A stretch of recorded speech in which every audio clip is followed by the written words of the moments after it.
So hello everyone, welcome to our YouTube channel guys. So guys, जितने भी student है be programme के semester 5th के यानी थर्ड ईयर के जितने भी स्टूडेंट है बीई प्रोग्राम के, और आप लोगों के पास अगर ये हिस्ट्री है मेजर में, हिस्ट्री ऑफ यूरोप, अगर जिसने भी मेजर में हिस्ट्री ले रखी है तो आप लोगों के पास ये सब्जेक्ट जरूर होगा, हिस्ट्री ऑफ यूरोप 7089 से 80, सॉरी यहाँ पे 80-70 आएगा तो थोड़ी गलती हो गई तो आप देख लीजिएगा, तो 80-70 है। तो आज हम हिस्ट्री ऑफ यूरोप का यूनिट नंबर 3 का पार्ट नंबर 2 करने जा रहे हैं। तो यूनिट नंबर जो 3 है हमारा, उसमें हमारे 2 चैप्टर दे रखे। तो फर्स्ट चैप्टर जो है वो मैं ऑलरेडी करा चुकी हूँ। अगर आपने वो वीडियो नहीं देखी तो आपको डिस्क्रिप्शन में लिंक मिल जाएगा प्लेलिस्ट का, वो आप देख सकते हैं, या तो आप मेरे चैनल पे जाके या यूट्यूब पे जाके लिख सकते हैं कि हिस्ट्री ऑफ यूरोप 7089 से 80-70 तक का यूनिट नंबर का प्लेलिस्ट बस लिख दीजिएगा रोमा जायसवाल, तो आपके सामने सारी वीडियो आ जाएगी जितनी भी मैंने अभी तक डाल रखी है इस चैप्टर की, इस सब्जेक्ट की। तो चलिए स्टार्ट करते हैं आज की हमारी वीडियो। तो वीडियो स्टार्ट करने से पहले अगर आप हमारे चैनल पर नए नए आए हो तो आप प्लीज़ बेल आइकन को दबा के चैनल को सब्सक्राइब जरूर करिएगा, जिससे मुझे मोटिवेशन भी मिलेगा और मैं आपके लिए हेल्प भी आगे करती रहूँगी। मुझे पता लगेगा कि आपको वीडियो पसंद आ रही है और आपको हेल्प भी होगी।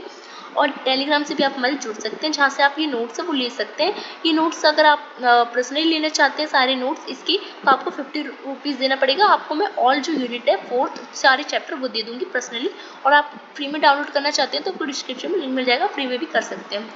तो चलिए स्टार्ट करते हैं। तो आज हम करेंगे यूनिट नंबर 3 का पार्ट नंबर 2 यानी यूनिट नंबर 3 का चैप्टर नंबर 2। तो हमें चैप्टर नंबर 2 में पढ़ना है सोशल अफेयर्स यानी सामाजिक उथल पुथल 19वीं शताब्दी का क्या था। तो इसमें हमें श्रमिक आंदोलन पढ़ना है, उदारवाद पढ़ना है और प्रारंभिक समाजवाद पढ़ना है। ठीक है, तो चलिए स्टार्ट करते हैं। तो सामाजिक उथल पुथल, ये हमारा चैप्टर का नाम है, सामाजिक आंदोलन, उदारवाद का उदय और प्रारंभिक समाजवादी, इसके हमें पढ़ना है। तो इंट्रोडक्शन जानते हैं। तो 19वीं सदी में यूरोप के लिए सामाजिक और आर्थिक बदलावों का युग था। तो जैसा कि 19वीं शताब्दी था उसमें यूरोप में बहुत ज़्यादा चेंजेस आ रहे थे, वो आर्थिक क्षेत्र में भी था और सामाजिक क्षेत्र में भी था, इसलिए उसको उथल पुथल कहा गया है। समझ आया ये चैप्टर का नाम क्यों रखा गया है? जो औद्योगिक क्रांति और उससे उत्पन्न आर्थिक असमानता से प्रेरित था। जितनी भी 18वीं शताब्दी में हमने पढ़ा कि औद्योगिक क्रांति उभर रही थी यूरोप में, तो औद्योगिक क्रांति के कारण जितनी भी असमानता यानी लोगों में अब असमानता आ रही है, अब लोगों के साथ ऊंच नीच का व्यवहार हो रहा है, समाज 2 वर्गों में बट गया है।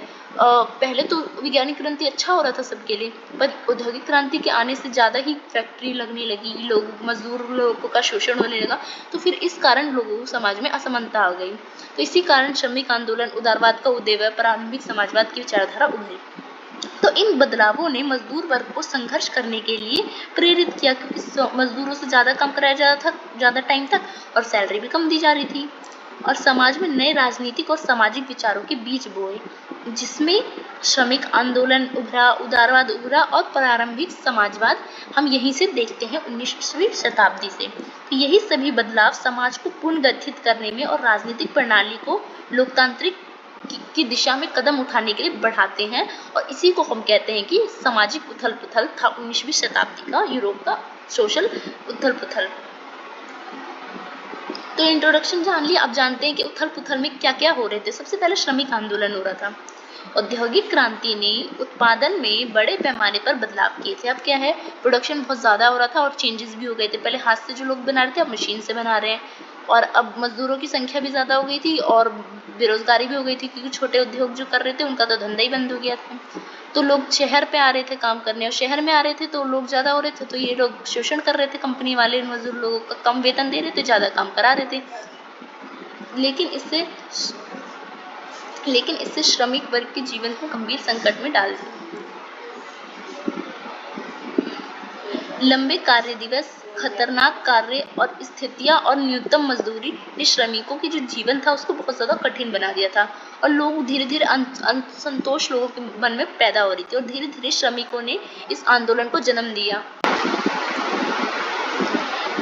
तो इन आंदोलनों का उद्देश्य मजदूरों के काम करने की परिस्थितियां में सुधार लाया, क्योंकि आंदोलन करा तो उन्होंने आंदोलन छेड़ा, तो इसके बाद जो मजदूरों की परिस्थिति है वो थोड़ी थोड़ी सुधरी भी। उचित वेतन की मांग की मजदूरों ने, और अधिक सुरक्षा भी मांगी, क्योंकि बहुत ज़्यादा खतरा होता था मशीनों में। और उनको कोई सेफ्टी नहीं दी जाती थी, स्वास्थ्य सेवा नहीं दी जाती थी और पैसे भी कम दिए जाते थे, काम भी ज़्यादा कराया जाता था। इसलिए श्रमिकों के मन में असंतोष की भावना हुई थी और इन्होंने आंदोलन कर दिया था। तो पहला जो यूनियनों की स्थापना की गई थी, फॉर्मेशन ऑफ यूनियन। तो औद्योगिकरण के परिणाम स्वरूप श्रमिकों की अपनी आवाज को संगठित करने की आवश्यकता महसूस हुई। अब लगा औद्योगिकरण के आने के बाद जब श्रमिक का शोषण होने लगा तो उनको लगा कि मजदूरों को अब हमें अपनी आवाज उठानी चाहिए और इसकी हमें आवश्यकता है, जिसके कारण क्या हुआ, ट्रेड यूनियनों की स्थापना की गई। एक ट्रेड यूनियन की स्थापना की गई। ये क्या था, एक मजदूरों का संघ था जो पूंजीपति के खिलाफ आंदोलन करने में सहायक करते थे और मांग करते थे, अपनी सिफारिश करते थे। ये यूनियन श्रमिकों के लिए सामूहिक सद्देबाजी और हड़तालों का आयोजन करती थी। तो ये क्या करती थी, मजदूरों के लिए एक आयोजन करती थी। अगर उनको कभी आंदोलन करना हो, कुछ करना हो, तो ये एक क्या था, कह सकते हो एक तरह का संघ था। उदाहरण के तौर पर टोलपडल शपथ आंदोलन जो था 1834 का, ब्रिटेन में ट्रेड यूनियनों के अधिकारों के लिए संघर्ष का प्रतीक बना था, जिसे श्रमिकों को संगठित होने का साहस दिया। तो इसी ने, ये जो टोलपडल शपथ आंदोलन था, इसी आंदोलन से प्रेरित होकर क्या इनको लगा कि हाँ, हमारे लिए कोई है अब संघ बनाने के लिए, हम अपनी आवाज उठा सकते हैं, तो इसलिए ये संघ बनाया गया। दूसरा है चार्टिस्ट आंदोलन। तो दूसरा श्रमिक आंदोलन जो हुआ था वो चार्टिस्ट आंदोलन हुआ था। ये ब्रिटेन में हुआ था 1830 से 1840 के दशक में। तो चार्टिस्ट आंदोलन उभरा जिसने सार्वभौमिक पुरुष मताधिकार था और गुप्त मतदान और संसद में वर्षित चुनाव की मांग की थी। मतलब अब इन्होंने जो पुरुष मताधिकार था कि उनको भी जो अधिकार मिलने चाहिए, गुप्त मतदान और संसद में वार्षिक चुनाव की इन्होंने मांग की थी। यद्यपि इस आंदोलन को तत्काल सफलता नहीं मिली थी, लेकिन इसने श्रमिक वर्ग को राजनीतिक अधिकार की मांग के लिए मंच प्रदान किया था, क्योंकि इस समय पता ही हो रहा था, मजदूर वर्ग को वोट देने का अधिकार नहीं दिया जा रहा था। तो इस संघ ने ये मांग की थी कि इनको भी वोट देने का अधिकार मिले। तीसरा श्रमिक आंदोलन था, हड़तालें और विरोध प्रदर्शन हुआ था। पूरे यूरोप में 19वीं सदी के दौरान में हड़तालें और विरोध प्रदर्शन आम हो गए थे। अब बहुत ज़्यादा हो गए थे, हर जगह हमको हड़तालें और प्रदर्शन देखने को मिल रहा था श्रमिकों का।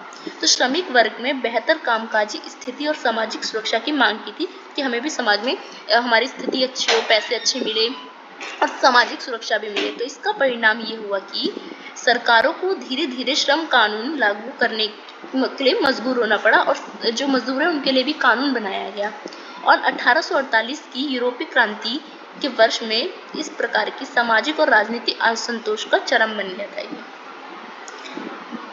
तो आई होप आपको श्रमिक आंदोलन पता लग गया हो। तो श्रमिक आंदोलन से ही प्रेरित होकर उदारवाद का उदय हुआ था। अब हम पढ़ेंगे उदारवाद। तो उदारवाद क्या था? उदारवाद 19वीं सदी की प्रमुख राजनीतिक विचारधारा के रूप में ये उभरा था। ये एक तरह की विचारधारा थी उदारवाद। ये कैसी विचारधारा थी? ये विचारधारा व्यक्तिगत स्वतंत्रता की थी, निजी संपत्ति और सीमित सरकारी हस्तक्षेप की वकालत करती थी। मतलब ये कहती थी कि सरकार को हस्तक्षेप करना चाहिए कंपनी के लिए। मतलब कंपनी अपनी मनमानी कर रही है, कम सैलरी दे रही है, ज़्यादा काम करा रही है, फैसिलिटी भी नहीं दे रही है, सुरक्षा भी नहीं दे रही है, तो सरकार को इसमें हस्तक्षेप करना चाहिए। और निजी संपत्ति की मांग करती थी कि जो मजदूर है उसके पास भी कोई संपत्ति होनी चाहिए, क्योंकि सारा प्रॉफिट कौन ले जाता था?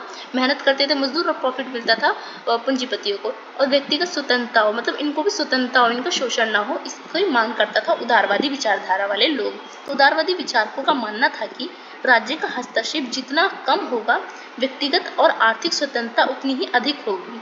उनका लक्ष्य लोकतांत्रिक शासन और संवैधानिक सरकार की स्थापना करनी थी। उन्होंने कहा सरकार हस्तक्षेप करे, पर इतना ना करे कि लोगों की स्वतंत्रता का हनन हो।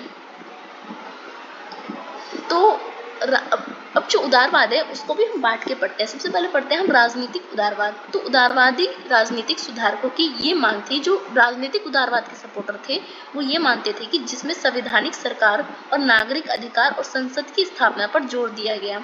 तो इससे क्या हुआ? संवैधानिक सरकार बनाई गई, मतलब संविधान के अनुसार जो चले, अपनी मनमानी ना करे, नागरिकों के अधिकार मिले, संपत्ति का, सुरक्षा का, संसद की एक स्थापना हो, इनके अनुसार ये मांग करी गई।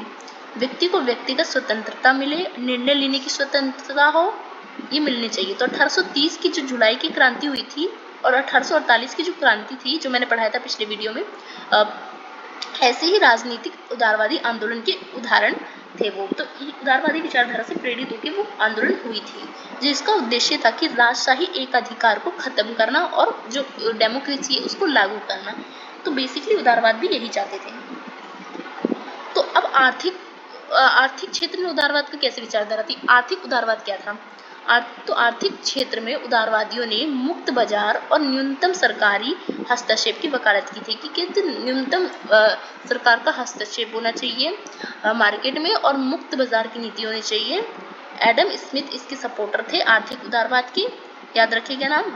इन विचारकों ने स्वतंत्र व्यापार की मांग की कि हम किसी भी कंपनी कोई भी कहीं पे भी जाके फ्री में व्यापार करने का हमें अधिकार मिले। प्रतिस्पर्धा पर जोर दिया, क्योंकि बोला अगर कंपटीशन होगा, जब हम एक देश दूसरे देश में जाएगा, एक दूसरा देश हमारे देश में कंपनी खोल आएगा, तभी कंपटीशन बढ़ेगा। जब कंपटीशन होगा तो लोग को स्वतंत्र होगी अपने प्रोडक्ट को चुनने में, जिससे पूंजीवाद को भी बढ़ावा मिला। तो बेसिकली उदारवाद जो है पूंजीवाद का सपोर्ट करते थे, तो जिसके औद्योगिक पूंजीवाद का भी उदय हुआ, जो औद्योगिकरण के लिए लाभदायक थे।